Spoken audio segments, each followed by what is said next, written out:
Welcome to Sips and Spirits, a podcast for lovers of both alcoholic and spectral spirits. I am one of your hosts, Chelsea. And I'm her co-host, Eric. A little disclaimer before we get started, we're not historians.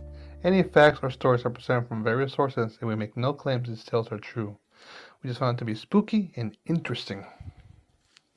You'll have to forgive any noises you hear in the background. That is our cat drinking water and eating his dinner because he decided, at 10 o'clock at night, I'm going to start making all the noises I can. Exactly. So thank you, Scat Cat. There we go. We also are not mixologists. Cocktails and spirits are tasted for the first time during an episode unless noted otherwise, as is the case in our Cryptid episodes where we actually create a cocktail designed for... Every time I hear that chair creaking, I'm so nervous. I'm nervous for you. You're going to fall. I'm going to fall. I'm going to laugh and have a good time. So in the case of these Cryptid episodes, we do taste test the cocktail because we're creating something to present to you guys. So here we are. All right, let's see. What do we got? The Barghest. It's a little puppy. Oh, look at that doggo. It is. It's Wizard. It's a little baby. Yeah, so our Cryptid and cocktail this episode is the Barghest. As you saw in the little clip, it was pulled by Andrew of Your Best Halloween Ever. And even though we didn't have anyone who actually guessed the Barghest, we did have an interesting guess, and I wanted to share it. So this guess of Cryptid came from basically Giles, Giles, on Instagram, who guessed the Black Shuck, which I don't know what that is, but that would be super exciting to pull in a Cryptid card. No, they're right. Oh, are they right? They're oh, right. Never mind. They're right. See, we're gonna learn about some things, but I'm gonna double check something really quick. There you go. Look at that. All right, pretend I didn't even whip out my phone. Okay. I was going to say, when you said Black Shuck, I was like, that sounds very familiar because I think I read that. And I was like, oh, wait. Yeah, that is right. All right, so then congratulations is in order to basically Giles on Instagram. Is it Giles or Giles? It's Giles. So it's basically BASICALLY, then GILES. Is it Giles? I say Giles. Giles. Giles? It might be Giles. Sorry. Tomato. I spelled it out, and you guys, if you're watching on YouTube, you'll see the name. You can go check out this person who seems to know about the Barghest because it's another name for it. Yes. And I'm about to learn that along with you guys. There we go. Because I do very minimal research to be able to come up with ideas for the cocktail. He's the one who does and presents it, unless I've already been familiar with the Cryptid we're presenting. I don't know everything, and I didn't look up everything. He didn't fill me in before we do this recording. Nope. So there's another disclaimer to throw in there. I like to keep her as much in the loop, out of the loop as I can, so when she hears the stories, like new information for her as it was for me. Mm-hmm. And what are you doing, Kat? I may need to look at your notes because he's laying on mine, and I feel like it's going to be more noise trying to get him off. Okay. So we're supposed to cheers now. Cheers. That we've introduced the lovely Barghest, or also known as, aka the Black Shuck. I'm going to mix mine up. Mix it up. Oops. When we get to the mixing or the ingredients, I want to talk about a little building this cocktail. Oh my kitty. You missed us this past weekend, didn't you? We were away for the weekend, and he's clearly happy we're home. Although he's been making himself more apparent in the last few episodes, so he may have to become our new mascot. I mean, he's always been our mascot, but yes. Moving forward. Yeah. Before we jump into the cocktail, should we talk a little bit about what's been haunting behind the bar? Yes, we should. You ready? I'm ready. Okay. That's a little pause. I need 3 seconds of silence.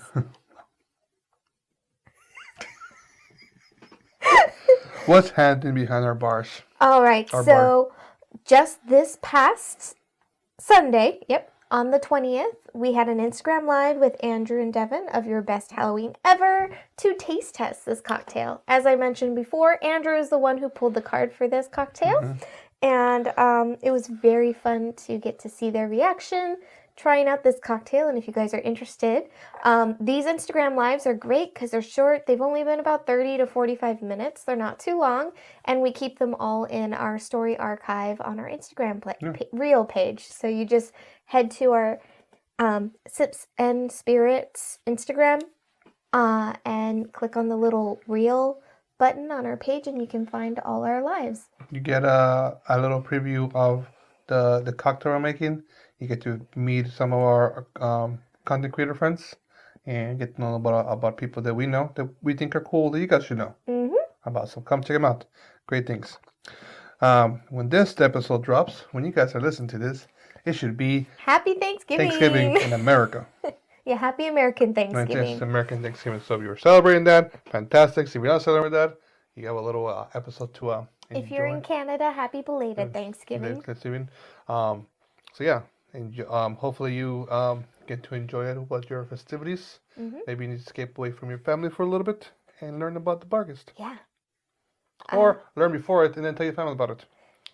Yeah, and let us know if you're sharing any of our Sips and Spirits cocktails or spirits that we've discovered together, you and us. Also, if you start sharing Sips and Spirits and then people start bringing up spooky stories, let us know. Yeah. Oh, yeah. We'd love to hear what spooky tales were spun around the turkey. On the turkey this year. This year for or your families. whatever you do. But even if you found, I wanted to say before I was interrupted. Oh, I'm sorry, Maru. What I wanted to say was, if you happen to be bringing any of our cocktails to share with your families this holiday season, we'd love to know. Yes. Tag us on Instagram or shoot us a message or tweet at us, whatever you want to do. What you want to do? Let us know what you shared, what you served, what your family thought. Yeah, what your family thought. I mean, we had our lovely friend Miranda, who on her trip to hang out with her family, had her mom kind of taste test the Enfield Monster. Oh, yeah? And guess what the ingredients were inside it. Oh, nice. So How it was fun. very fun. If you guys ever do anything like that, let us know because we Yes. love it. It gets us really excited. So That is thanks, fun. Miranda, Yeah. for sharing our cocktails. And I'm glad that you both got to enjoy it together. There we go. That's always fun times. It's always fun to, to make cocktails for friends and be like, hey, look what I learned, kind of thing, With, excuse me, sorry. The way things have gone with the internet and TikTok and Instagram and all those things, there's been more stuff to like, hey, I made this, you can make it too, share with others. And so that's what we do. We make cocktails, share with others, have fun with them, kind of thing. And with that being said, a few suggestions for you guys for your Thanksgiving holiday. Yeah. Cocktails. Of course, this lovely Barghest Yes. will make a nice little addition to the list. Back in one of our first cryptids, Beast of Bray Road. Yep. Very easy to throw together. Let's throw together the little honeys. We have the, what is it? Honey brandy. Honey brandy. And cranberry juice with a little rosemary. So these are things you're going to find probably in your well-stocked Thanksgiving fridge. And then as we'll get into the ingredients with this, you'll probably have some of these flavors around. When you guys for our last bottle episode, Grand Malo will give you that nice cinnamon folly flavors. Yes. And then if you guys remember, Sexton's Dagas Charm is a great bowl to make. Yeah, the Dagas Charm is a wonderful punch. Punch you can make and serve for more than just one cocktail kind of thing. Yeah, so I know we haven't actually shared that one in our episodes, but we did share making Dagas Charm as a reel, I believe last year around this time, and we really enjoyed it, and it was very easy to whip together. So if you're looking for a good cocktail recipe that's a punch bowl version, I highly recommend the Dagas Didn't you Charm. make it for the Sexton episode? Nope. No. No, we didn't. Oh. Okay, I thought we did. What's up, cat? Your mic's gonna be purring. Yeah. Oh my God, I had that problem in the Grand Malo episode. But anyway, let's move Is it my turn? on. Here, go bug your dad. Come here, little kitty. Come here. All right, so jumping right into our cocktail ingredients and inspiration, because we keep saying, oh, you're going to easily find what you need for this. Yep. It is the season for it, let me tell you. So we used Three Howls Classic Gin, which you'll recognize the name Three Howls, because we have featured the Spirit, but we did their Navy Strength before. Mm-hmm. But we thought we'd try something that's probably going to be a little bit more palatable to everybody. Easier to drink, less drunkenness. Yeah, so we decided to go for the classic gin. This cat's getting way too comfortable. And so... We added a little bit of Grand Marnier, which I love the flavor of Grand Marnier, but I also love throwing it out there because you can get it as small as a mini to a half bottle to a Costco size bottle. So, and if you are going to use Grand Marnier in multiple cocktails, get it from Costco. It has the best price. At least in our areas, Costco has the best price for your buck that you're gonna get. It's a bigger size than it has, and it costs the same as whatever regular retail stores sell. All right, so in addition to the Grand Marnier, we also have a pomegranate simple syrup and pomegranate juice with some lemon. Yes. Now, the pomegranate simple syrup, you don't have to make it from scratch, as in you don't need to seed a pomegranate, get the Imperials, and try and make a simple syrup from that. Our simple syrup was super simple. All we did was take the pomegranate juice, which we already are adding into the cocktail, and doing equal parts of the pomegranate juice to equal parts sugar, letting it simmer for about 7 to 10 minutes. So what I did is I let the sugar dissolve. I stirred until the sugar was completely dissolved in the pot on high heat, and then turned it down to a simmer and started my timer then. And I had it go for about 7 minutes. So with the sugar dissolving, it took about 2 to 3 minutes, just because the pomegranate juice itself is thicker. But it was pretty easy to do, and it made a very interesting syrup. Like, I love the mouth it has on it, the syrup. I would say if you make it, put it in the refrigerator for overnight. When we first started using that day without putting it in the fridge, it was still a little too watery. But after the first night being in the fridge, it's gotten nice and like thick, kind of like more like a syrup. Yeah. And it definitely adds to the flavor of this. I mean, it adds to the effect of this thing. Before you mix it up, you guys would have noticed it was two colors. Our cocktail. The bottom was pomegranate juice, and the top was the cocktail mixture, kind of thing.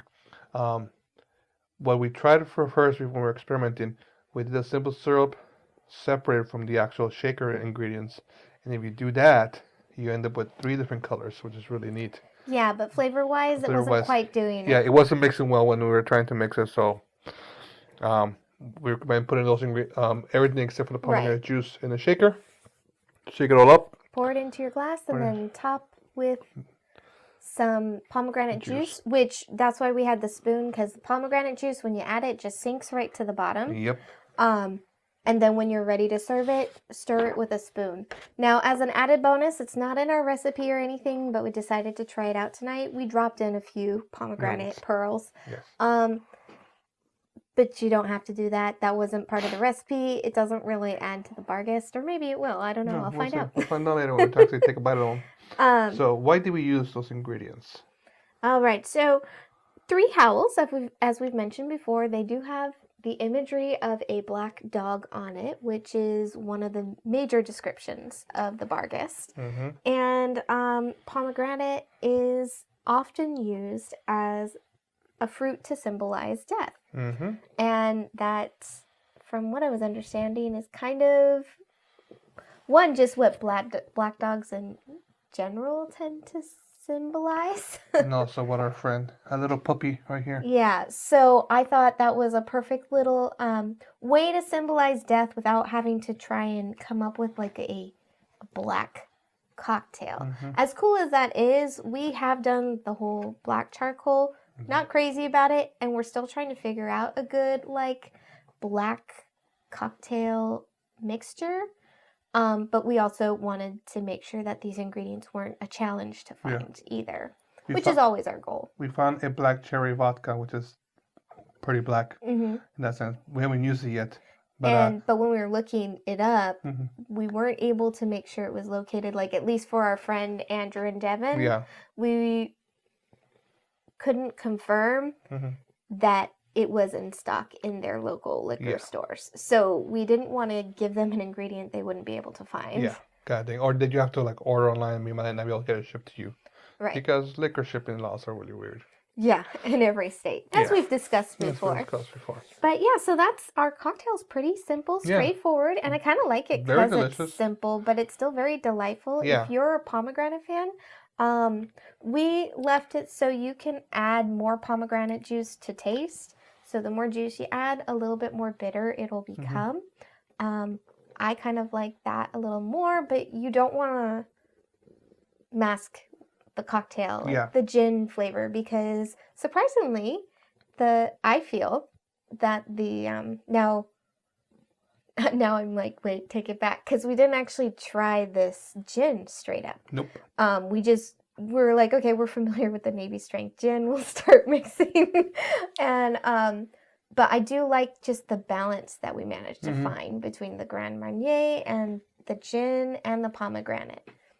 Because we did test it quite a few times with different approaches, different mixing methods. Yeah. And well, I personally am not a fan of pomegranates, but I do enjoy this cocktail quite a bit. I feel like you say that every time we come up with something and we use an ingredient you don't like. Well, that's what we're supposed to be about, right? Grab something you don't like and then make something good out of it. Okay.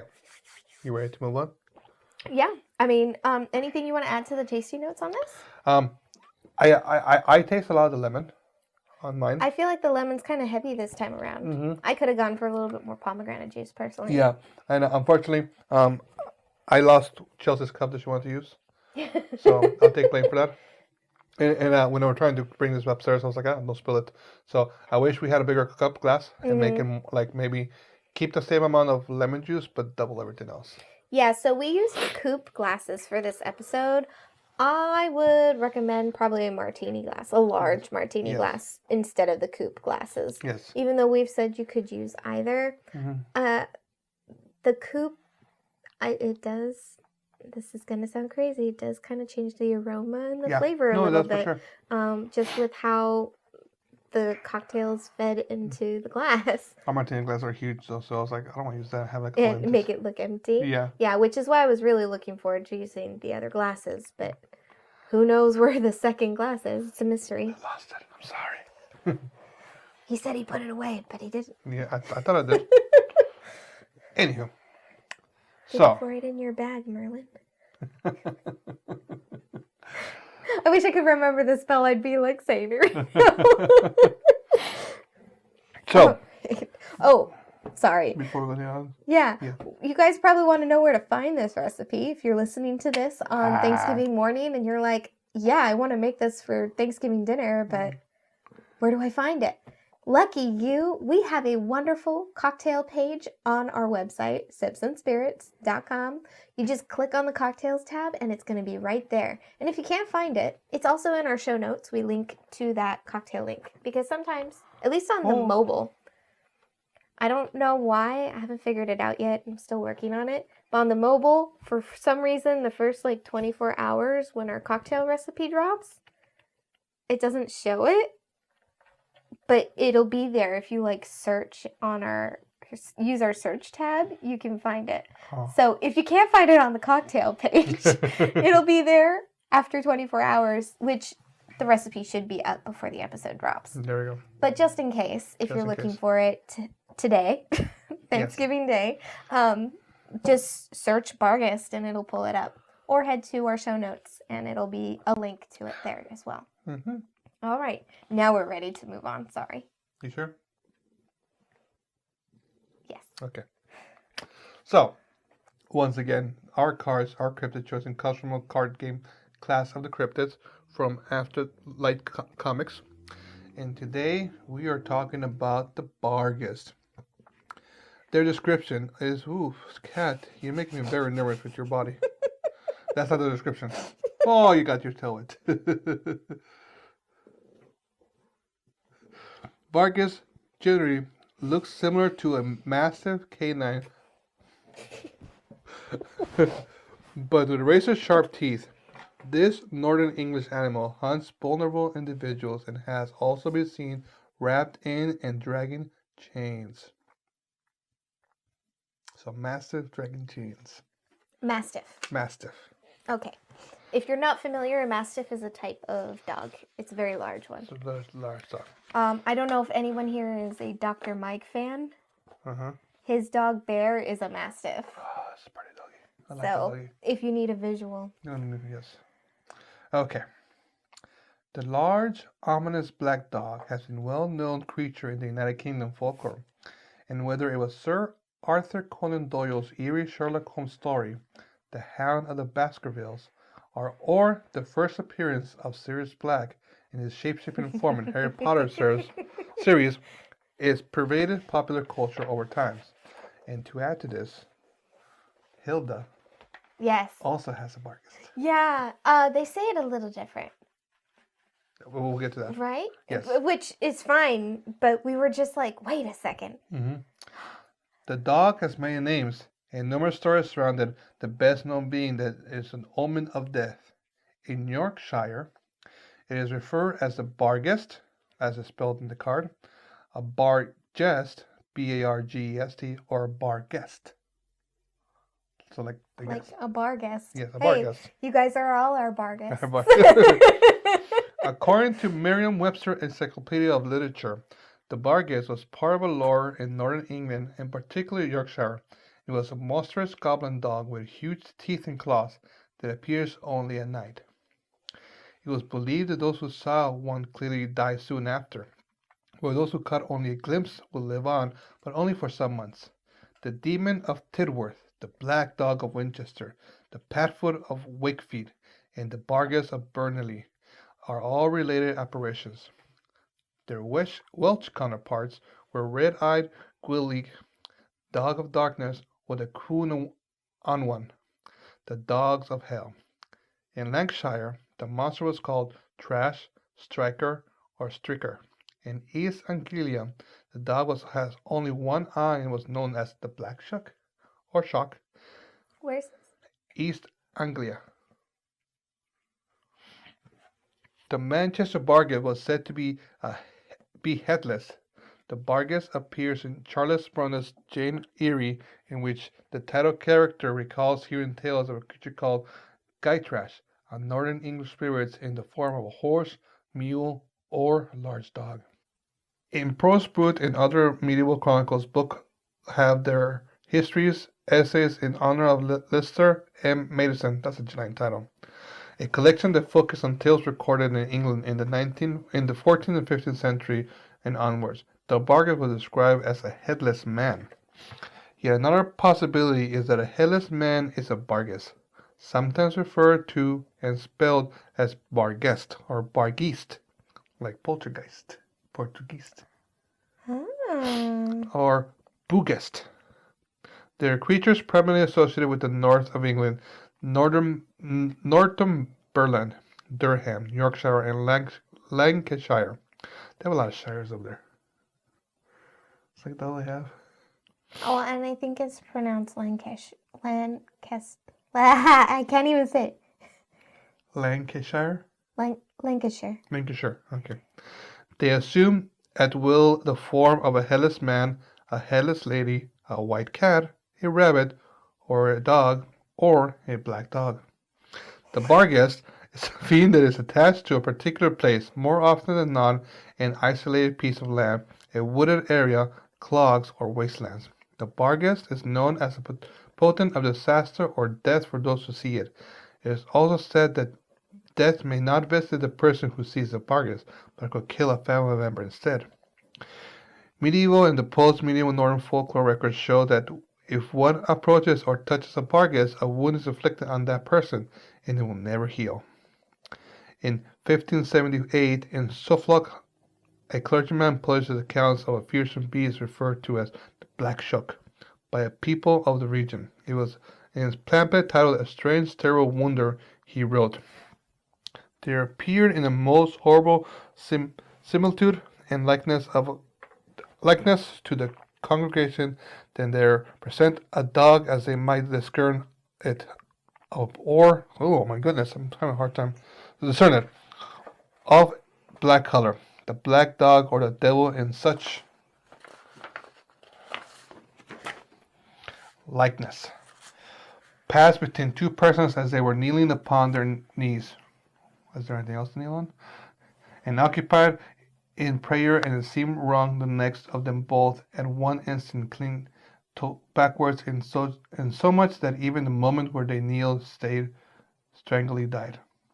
Suffolk Archives Contextual in 1578. On the 4th of August, 1577, a terrible storm was raging. The sky blackened and thunder rolled. Flaming reports that the black devil dog entered a church, killing 2 people and wounded a third. Black Shuck, the devil dog, has survived in the popular culture of Suffolk unto this day. Naughty children are warned to behave lest old Shook comes and gets them. And Lowestoft's finest band, The Darkness, started their #1 album with Black Shuck. Local businesses and locations are still named after a black dog, and local people are still motivated to report signs of him.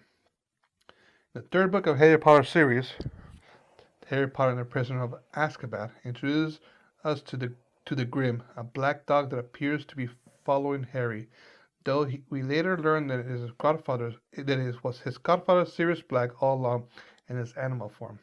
You should have said spoilers. Spoilers. Oh, sorry. Is there still people out there who haven't read Harry Potter? I haven't read Harry Did you Potter. know? I knew because I've seen the movies. Well, I mean, there's people who haven't seen the movies either. But yes, I apologize. I mean, that's my favorite book. But in divination class, while reading tea leaves, the professor believes that Harry is cursed because she sees the shape of the Grim in Harry's cup. "The Grim, my dear, the Grim!" cried Professor Trelawney. There we go. Who looked shocked that Harry's hadn't understood. "The giant spectral dog that haunts churchyards, my dear boy. It was an omen, the worst omen of death." Harry's stomach lurched, and the dog on the cover of the death omen is flourished and bolts. The dog in the shadow of Magnolia Crescent. Sir Arthur Conan Doyle wrote The Hound of Baskervilles, a haunting Sherlock Holmes story in 1901, which could have been based on the local legend of the spectral hound that haunted Dartmoor in Devonshire, England. The victim of the story, Sir Charles Baskerville, is found dead with his face twisted in horror, and the giant paw print of a hound were spotted near his corpse. The Baskervilles were believed to be cursed and haunted by a demonic hound that haunted their manor.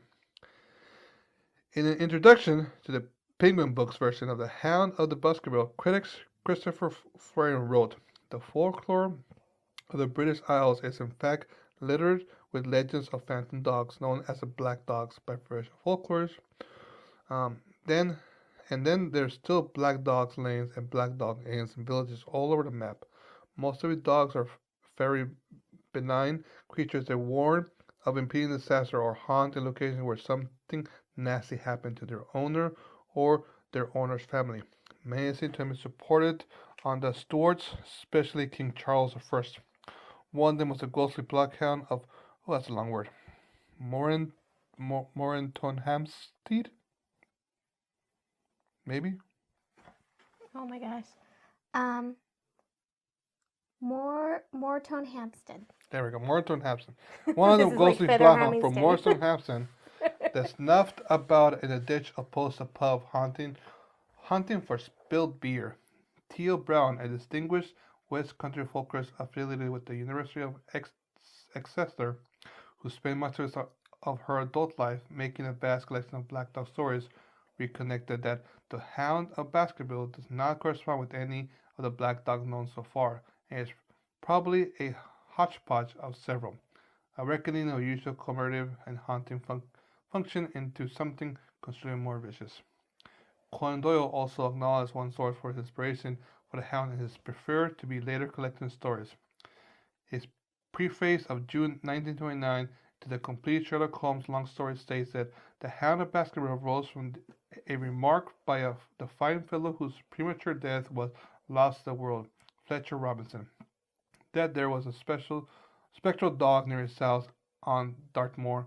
The remark was inception of the book, but I should add that the plot and every word of the actual narrative was my own. While pop culture appears to use Barghest and its associated hounds frequently as sources of inspiration, we do not know of some who actually died simply of seeing the creature. The likelihood of it being real is frankly preposterous. Preposterous, huh? Preposterous. But yeah, I found that neat. Very interesting. You know, now in this specific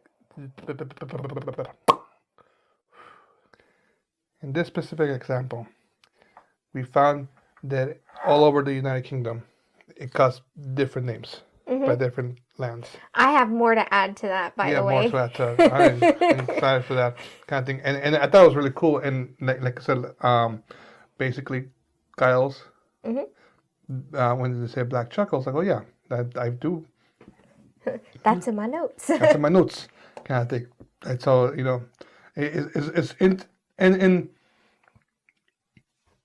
I feel that even regionally, like when you find a cryptid is regionally, it does get different names based on who sees it. Yeah, well, and regionally too. I mean, when they say the British Isles, I believe they're also including Ireland and Scotland, which, depending who you talk to, some of those places don't like being included in that. So, and they're very different cultures, actually, all three places. Yes. Which is funny because I feel like, I get this a lot with my ethnical descents being predominantly from European countries. Everyone's like, oh, it's just the white countries. Like, they're all the same, and there's no differences in them. But they're actually really... There's a lot of differences. But that's like saying all Latin America is just the brown countries.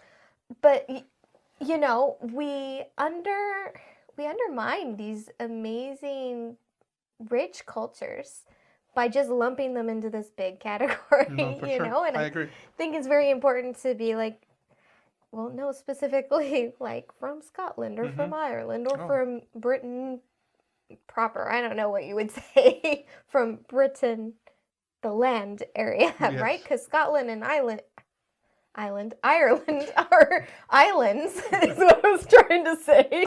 My tongue got ahead of me, right? Whereas Britain is actually part of the main European continent, right? I thought they were all part of the same island or a little country thing. I mean, this is where, okay, so I made a note of this. We need to, our next Sips and Spirits investment should be like a little map that we can pull down like you used to have in the classroom. Like, where is that exactly? And we can come over here and look. I think that would be like really funny, but we also really need it because we talk about places and it's like, I really kind of wish instead of like whipping out our phones, we just had a visual we could quickly pull out. So what we need is not only a world map, but also a country map to be Correct. more specific. So, you know, you have with the 7 little tabs like they used to have in your geography class. So I'm done.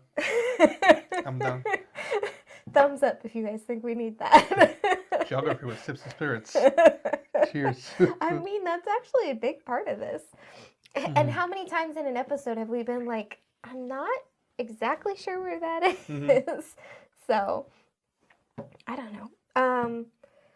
So I'm like kicking myself because earlier I was going to make like a Harry Potter reference just to be like, yeah, there was the black dog. It was my favorite book of Harry Potter. And then you brought it up and I was like, I'm sorry. I didn't get a chance to mention it, but I'm sorry. Yes, I'm glad it's included because Black Dog of Death. Yep. So I love the you're talking about in the 13 and 1400s, so 14th and 15th century. You have the headless man, but maybe it was a white cat or rabbit or dog or a black dog. No, I believe it said a white woman. Yeah, or a white woman or a white man. Something. No, but you just went through the whole spectrum. Yep, the whole spectrum. I was like, well, okay, the rabbit and the dog, could they No, be you're any right. color? It's a headless man or headless lady, You're right. a white cat, a rabbit, a dog, or a black dog. Well, so the rabbit and dog, do they have to be white? I don't know. Like, it was like, so pretty much you see anything, it's an omen of death. Yes. I mean, you see a headless person, I'm like, yeah. And I thought that was really interesting how the bar guest, and we were joking about it right before you were talking, like a bar guest, a headless person looking for that last drink, and they can't enjoy it, no head. No. But then also the connection with a poltergeist, like Barghest. interesting. Well, that's why I thought it was really weird when we first saw the card when Andrew pulled it, and I was like, I saw the word, and I was like, ooh, a German cryptid, just because of the spelling. Barghest, right? Geist. And I was like, ooh, that sounds like it's going to be German. And then reading the description, it's like, oh, it's a English cryptid, which is fine, but I just was surprised. And then it's like, well, maybe there's other connections. So Other connections. very fascinating. Oh, and what was the band? I missed the name of the band. The band who decides to That have was one of the parts where you're getting a little congested. congested.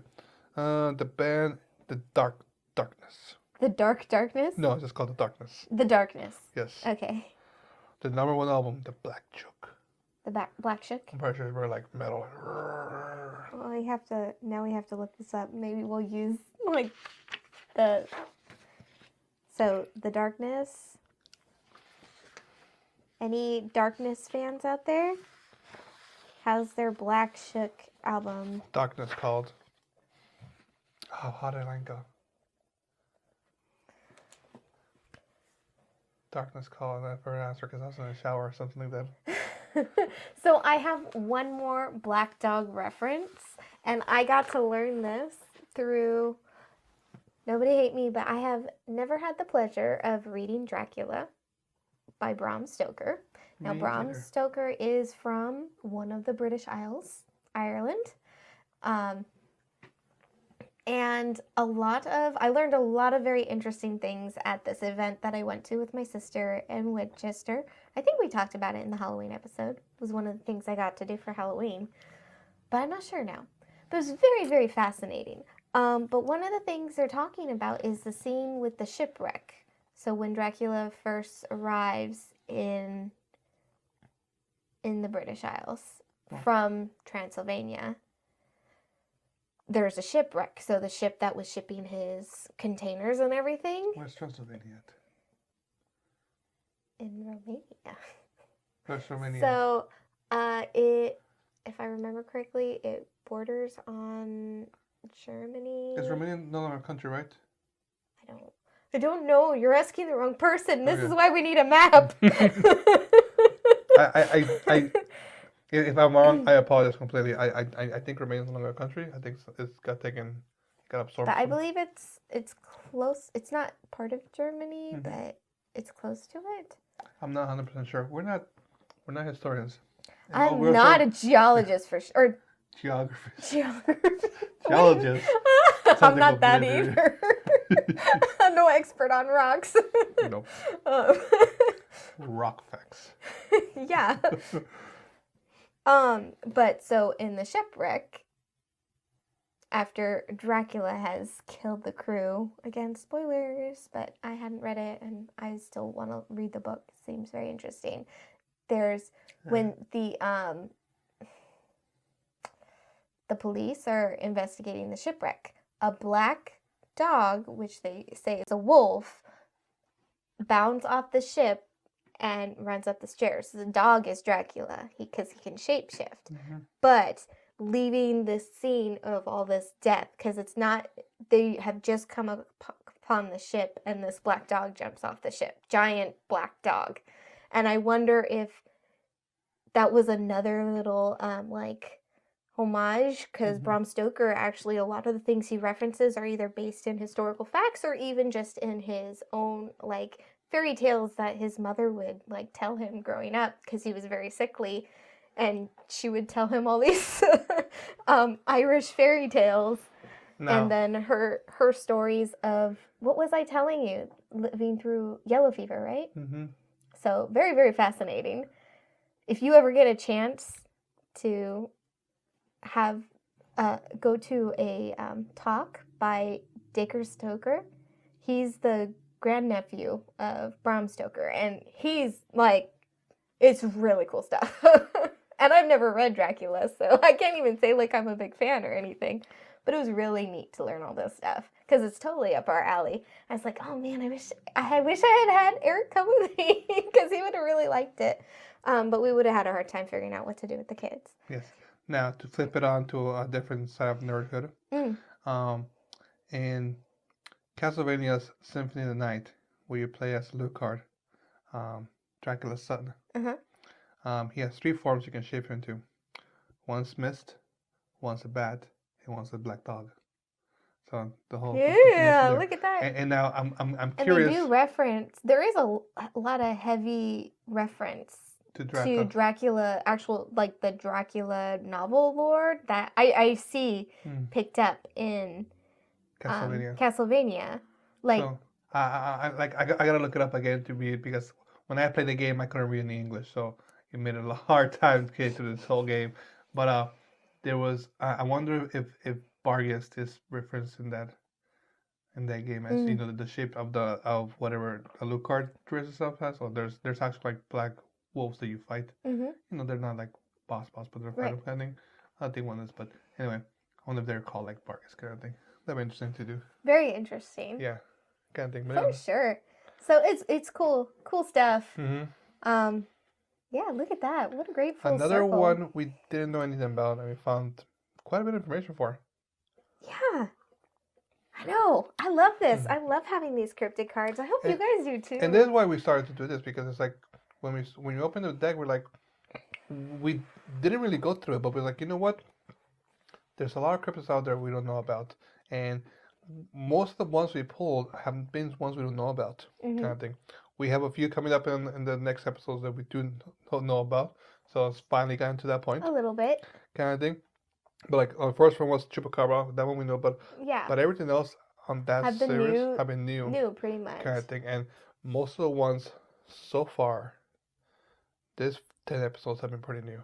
Oh yeah. Kind of thing. I mean, and even so, like we have 2 coming up that are pretty popular. I'd say they'd be the well-knowns of the well-knowns. Yeah. Outside of Bigfoot. You know. Next one? Yeah, next one is one of them. And who's the other one? Lady Gaga? Bianca's. I don't know what her was. I'll tell you later. Tell me later, yeah. Don't want to spoil it. Yeah. But yeah, I mean, otherwise it's like we have some pretty interesting ones coming up. That it's like, oh, I've never even heard of that. Yeah. What the heck? Kind of thing, like I'm pretty sure I've heard of the Barghest before, but I didn't never put it into my memory. But now it's like, okay, well maybe now that I look back into it, like I said, we watched Hilda before the whole way through. Oh yeah, and we love Hilda. We've actually watched it quite a few times all the way through. And this creature is in the first season of Hilda. Yeah. And we were like, wait a second. Yeah, like, you know, like it wasn't until we started doing stuff for this thing, it was like, oh wait, that's what it was. Oh. And I was like, oh, interesting. Yeah. Interesting. So, very cool. All right, so are we ready? What on? I mean, it was too cold to wear my cryptid overalls, so, and I don't have my witch hat to be Cryptid Dr. Seuss today. I can get it for you. Nah, it's okay. Your chair might not make it. Yes. I tried gluing my chair, and when I first sat in, it creaked a lot. So right now it's still holding, so hopefully. Great. More like cracked. Make it through the rest of these episodes. Yeah, the next 2 episodes. All right, so are you guys ready? I almost read the answer. Yes, don't read the answer. I know, but I put it there just so I remember who I'm reading the cryptid. Just so I'm like, what the heck kind of riddle is this? Cryptic Dr. Seuss. The Cryptid Dr. Seuss. Cryptid Guess Who. All right, you guys ready? Ready. I want some guesses. You guys should be able to guess this one. I'm fairly confident you can guess this one. What? I'm like, no, never mind. I'll tell you later. Okay. Well, now there's like 2 things you're telling me later. No, you're done with stuff later. Oh, okay.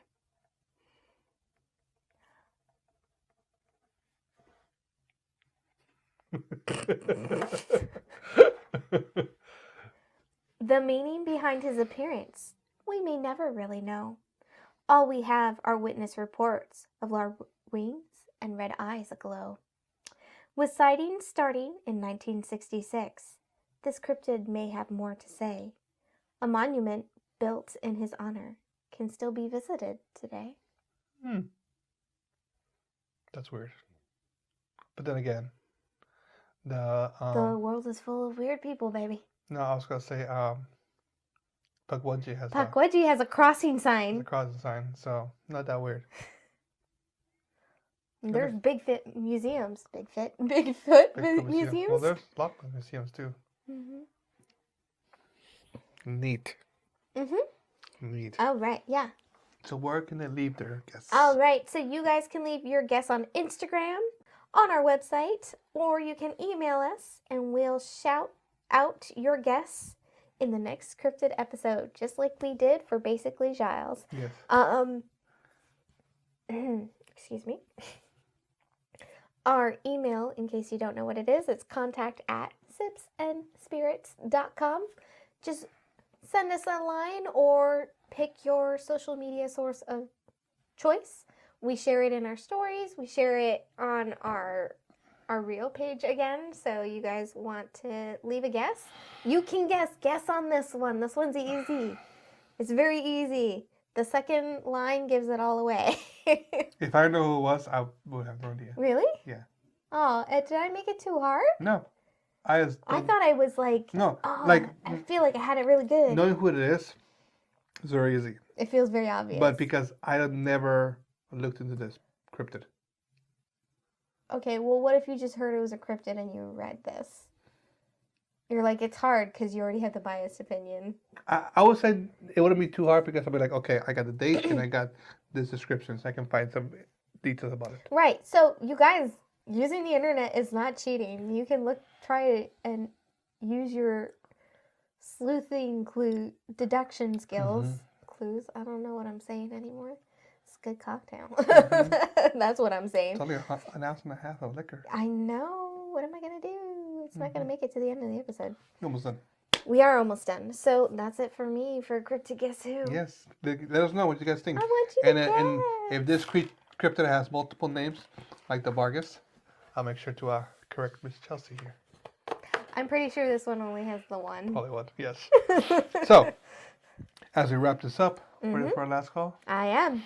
Thanks for sipping along with us. We want to keep those spirits flowing, so please be sure to show your support by reviewing and subscribing to our podcast.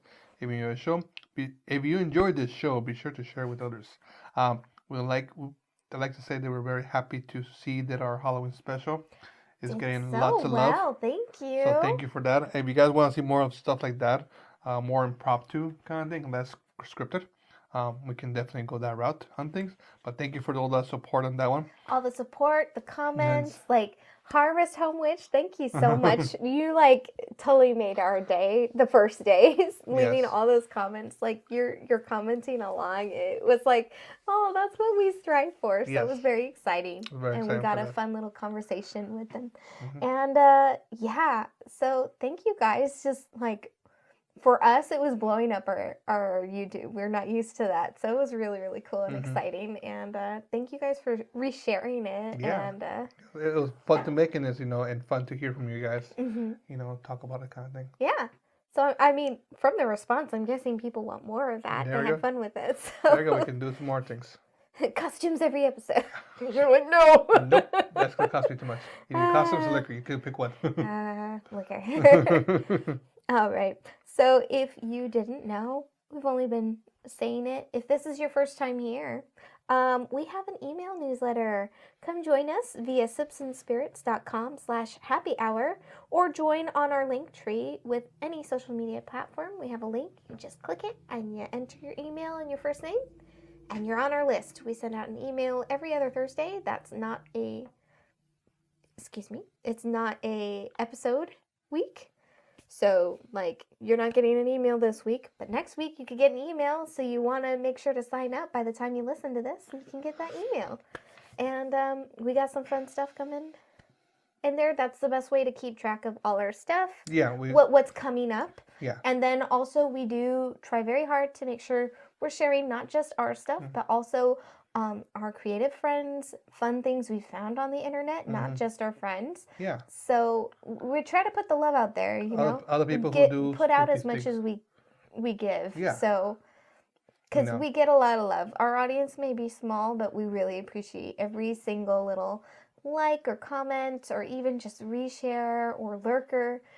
It means a lot to us. So we really try to take a moment in our newsletter as well to shout out everyone else and all the neat things that maybe you didn't know existed. Yeah. So, like last week, I love that you shared the Latinos Against Spooky Shit. He's very fun. If you guys get a chance to check him out on TikTok, he's a very enjoyable little. Yeah. So, yeah, you can find us on all podcast hosts or YouTube. If you like watching podcasts, like that's what I'm a fan of. That's why I insisted on recording these episodes. Yep. And I think it's fun to see our reactions to stuff. So, You can see Chelsea's face of terror when I tell her stories. I think that's your favorite part. Yeah, so pick your favorite podcast platform and we're there.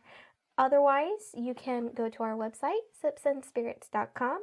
We have an Instagram, Twitter, Facebook, TikTok. Some we use more than others, but we still try to connect at one point or another. And yeah, we welcome you anywhere you prefer to hang out. Yes, kindly reach out to us and we'll reply back as best we can. All right, so that's it for us. That's it for us. We ready to close our tab? Close the tab. All right, everyone, ready? Cheers. Cheers.